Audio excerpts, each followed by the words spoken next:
Cage Steel boss, Dominic Gibbs. We're here down at Doncaster Martial Arts Centre. We thought we'd give you a good setting, so we're inside the cage. This is our Cage Steel TV, So You Want to Be a Fighter series. This time we want to talk about all the different disciplines that make up the mixed martial arts. No hard and fast rule here. Different guys, different girls have different disciplines. Back in 1972 or something like that, Bruce Lee said, get a good stand-up art, get a good ground art. And if you look at like police figures today, 99.9% of all fights start standing, and I think 80% at some point go to ground. So back in 1972, Bruce Lee was ahead of his time. He was ahead of the mixed martial arts. You know, who knows where we would have been had he still been around. What an incredible guy. So get a good stand-up art. So what are the different arts? There's boxing, obviously, but the only problem with boxing is it's kind of limited because you're only learning your hands. You've got two things that you can use, so you are a little bit limited. You need to be thinking about at least kicking. So we could move on to something like kickboxing. Kickboxing, an art where you are using your legs a bit more. Depending on which system you kind of go for, there's quite a few different kickboxing systems. There's a Western style with like the shiny pants stuff, and they don't kind of do the Muay Thai leg kicks as much. And there's always a debate online about K1 Dutch kickboxing or K1 kickboxing, and like K1 was an organisation like Cage Steel. Was a company really, but everyone kind of understands the rule set. So even us, we call it K1 because everyone will then know what we're talking about and what rule system they're fighting under. K1 was an incredible series, so good. It kind of allowed Muay Thai fighters in with like lots of kickboxers, a definite hybrid system. So kickboxing, K1 style. You know, people that advertise it's different. They might put K1 rules, or you just got to kind of be careful about which one you're signing up to. But it is at least using legs and knees and things like that, and minor clinch where you can like clinch up, deliver a strike, and then let go. Unlike Muay Thai, or Thai boxing as it's called, specifically, you know, Thailand. Everyone will know the fighting in Thailand. Muay Thai is one of the things I teach down here at Doncaster Martial Arts. It's an incredible system. It's tough. You're talking about the science of the 8 limbs. So two hands, 2 elbows, 2 knees, and 2 feet to kick. So really good system. So you'll have seen a film, for instance, Kickboxer with Jean-Claude Van Damme, where his brother's a Western style kickboxer, really fast hands, and he's like, oh, you know, I'm going to go over to Thailand, I'm going to win a title in Thailand. And takes on a guy called Tong Po, who's an absolute beast. When you train with these guys, you realise they are beasts. So fantastic art. Take up Muay Thai. It's really good for MMA. You see a lot of the fighters do Muay Thai as part of their training schedule. Also got Taekwondo. Taekwondo, not to be dismissed whatsoever. Like, that is a fast kick system. Particularly if you're kind of doing it in the continuous sparring rather than like point stop. So rather than just bouncing about and delivering a kick, you're actually in there all the time. There's some real tough Taekwondo guys, and there's been some MMA guys who have gone like added Taekwondo as part of their training to improve that side of the game. Particularly Mark Jacquezi, who's in the UFC, started doing a lot of Taekwondo stuff. So yeah, that's another art that you can kind of look at doing. Or certainly, if you've got it already, you can kind of transcend into the MMA stuff. So then what? We've got a few stand-up arts there. You then come on to things like wrestling. So a lot of wrestling. You'll have seen like the Khabib, you know, incredible wrestlers you've got. Particularly like the American guys, Daniel Cormier. You know, these guys, they actually take wrestling as part of their schooling, if you like, and they're just incredible. They're looking for that takedown all the time.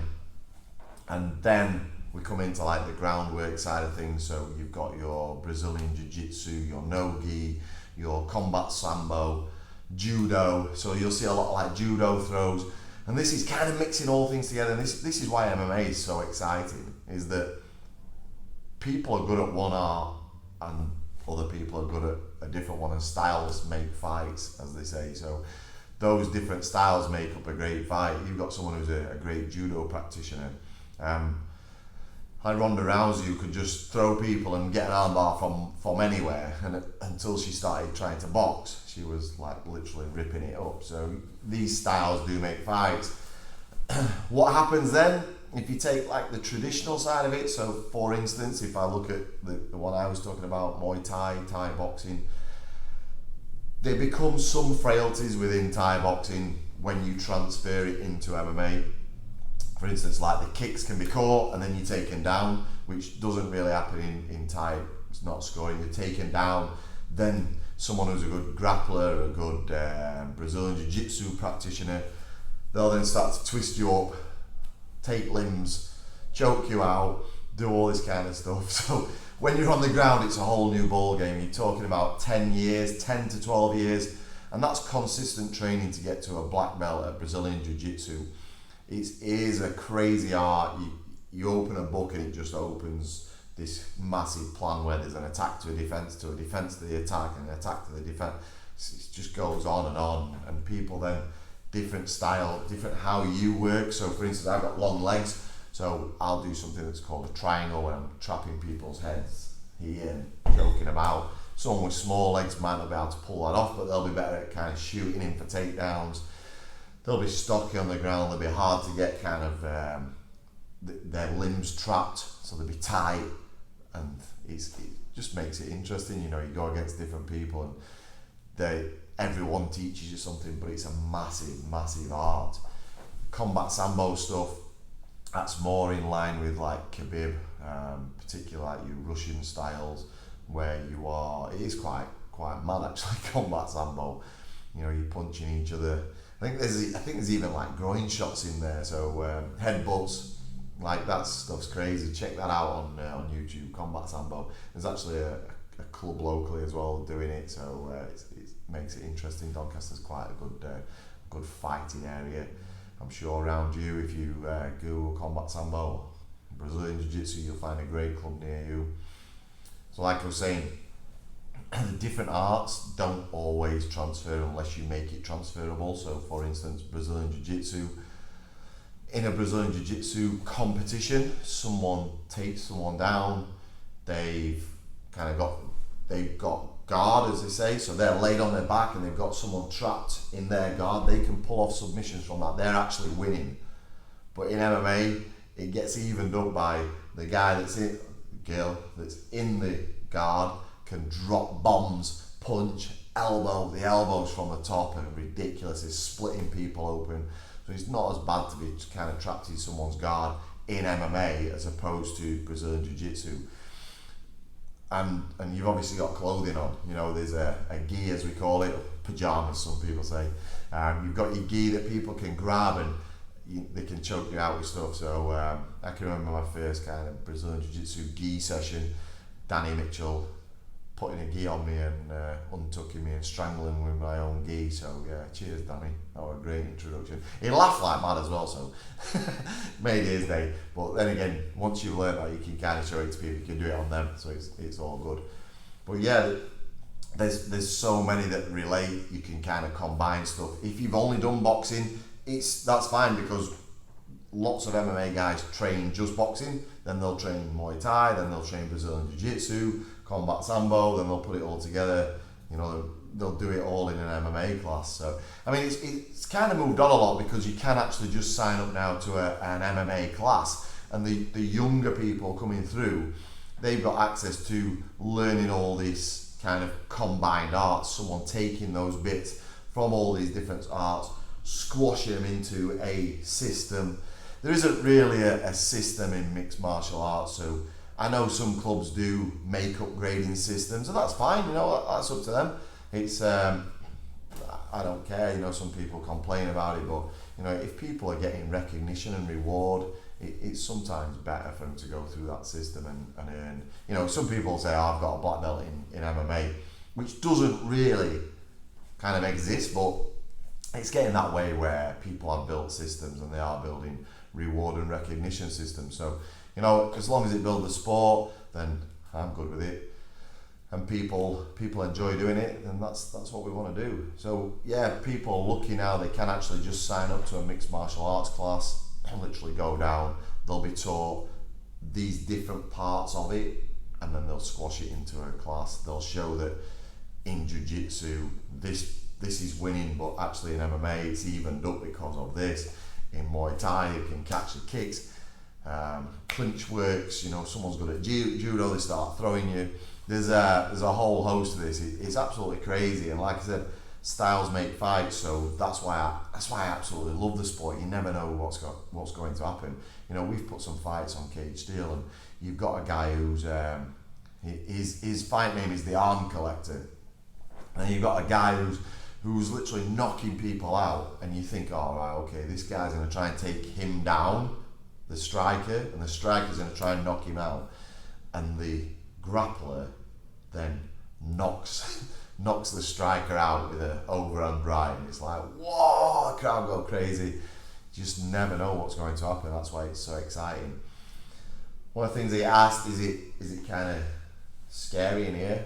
No, get down to a club, start to train in it. Don't be scared. You walk into a club, people are not going to start bashing you about, and if they do, just take your ego out and just tell them. Say, listen, I'm learning. Don't be smashing me about, because that's no fun to anyone, unless you're of that mind where you just want to get in there and just straight into it. Some people have that kind of mindset. Learn what it's like to be pressed up against the cage, because it all seems fine. And trust me, when your head's against that fencing and you kind of crushed up against it, it's not the greatest feeling in the world. But you just learn to kind of get with it. Sorry, you'll learn to live with it, and you'll hear a lot of the fighters will say, fighting's easy. The training that's hard, because you have to put hours and hours and hours into training, and they actually love the fighting side of it. So that's the part that they love, that's the part that they find easy. You can get into loads of inter clubs. There's quite a few organisations like Fight Star do some great inter clubs. Get in there, throw yourself in, see what it's actually like. You'll realise it's not quite as daunting as you seem.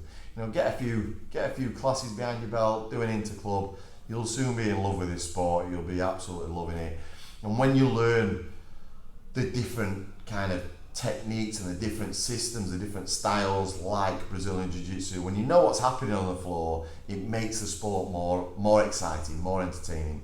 Some people get lost with that. They're like, they're just cuddling on the floor, which I know upsets a few people in the sport, but I'm cool with it. If you learn that they're actually going for this armbar or this Kimura or figure four, it makes it more exciting, because you actually understand what is actually happening. You can see the technical side of it, and it makes the sport more interesting. So yeah, like I said, if you want to start doing this stuff, then check out your local gyms. If you need any help with that, give us a shout and we'll help you get that.